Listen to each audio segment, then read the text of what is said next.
তো বারবার চোখে পড়ছে এবং আশ্চর্য হয়ে যাচ্ছি যে এভাবেও প্রকৃতি নিজেকে বিকশিত করতে পারে।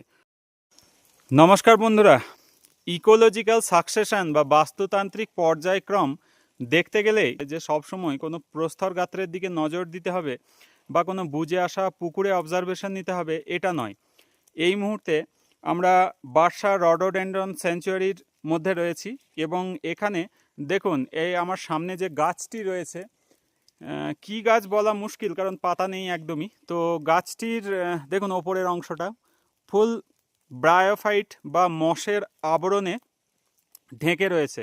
ব্রায়োফাইটের অন্যতম সদস্য হচ্ছে মশ এবং তার মধ্যে দেখুন কিছু টেরিডোফাইট জন্মাচ্ছে। এই টেরিডোফাইটের পাতাগুলি সম্পূর্ণরূপে সবুজ হয়ে ওঠেনি। ব্রায়োফাইটের দেহ কিন্তু মূল কাণ্ড বা পাতায় বিভক্ত থাকে না। অপরদিকে টেরিডোফাইটের কিন্তু মূল কাণ্ড এবং পাতায় বিভক্ত থাকে এবং টেরিডোফাইটই হচ্ছে প্রথম বিবর্তনে সেই উদ্ভিদ গোষ্ঠী যাদের মধ্যে এই মূল কাণ্ড এবং পাতার ডিফারেন্সিয়েশন লক্ষ্য করা যায়। হ্যাঁ, যতদূর বলছিলাম ইকোলজিক্যাল সাকসেশন বা বাস্তুতান্ত্রিক পর্যায়ক্রমের কথা। প্রথমে কোনো রক সারফেস বা কোনো এমন কোনো জায়গা বা স্থান যেখানে কোনো নিউট্রিশিয়াস লেয়ার, অর্গানিক লেয়ার নেই, সেখানে লাইকেন জন্ম নেয়। লাইকেন সেই জায়গায় অ্যাসিডিক এনজাইম বা অন্যান্য পদার্থের সাহায্যে সেই প্রস্তর গাত্রকে ক্ষয় করে বা সেখানে অর্গানিক লেয়ার তৈরি করে এবং পরবর্তীকালে সেখানে ব্রায়োফাইট, টেরিডোফাইট এইভাবে একটি জঙ্গল বা উদ্ভিদ সাম্রাজ্যের স্থাপনা হয়। তো দেখুন এই গাছটির উপরে অলরেডি লাইকেন, এই যে অংশগুলি এগুলো হচ্ছে লাইকেন। লাইকেনের অর্গানিক লেয়ারের পরে দেখুন ব্রায়োফাইটের ওপরে গজিয়েছে দেখুন টেরিডোফাইট গজাচ্ছে, এখনও অসম্পূর্ণ, ক্লোরোফিল প্রপারলি আসেনি পাতাগুলির মধ্যে।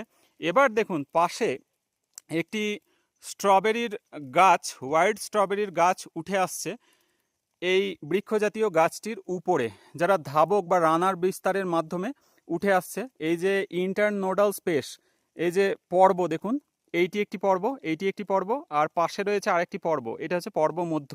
প্রত্যেকটি পর্ব থেকে দেখুন নিচের দিকে মূল জাতীয় অংশ বেরিয়ে আসছে এবং সেটাই কিন্তু পরবর্তীকালে দেখুন মূলের মাধ্যমে অ্যাটাচড হয়ে গেছে উদ্ভিদের যে মৃত ছাল এবং লাইকেন ব্রায়োফাইটের যে লেয়ার তার সঙ্গে। অর্থাৎ দেখুন এইখানেই একটি ছোট্ট বাস্তুতন্ত্র রচনা হয়েছে এই বৃক্ষ জাতীয় উদ্ভিদের গাত্রে। তো বারবার চোখে পড়ছে এবং আশ্চর্য হয়ে যাচ্ছি যে এভাবেও প্রকৃতি নিজেকে বিকশিত করতে পারে। প্রকৃতির কত অনন্য আশ্চর্য রূপ, যতই দেখি ততই মুগ্ধ হই। ভালো থাকবেন প্রত্যেকে, দেখা হবে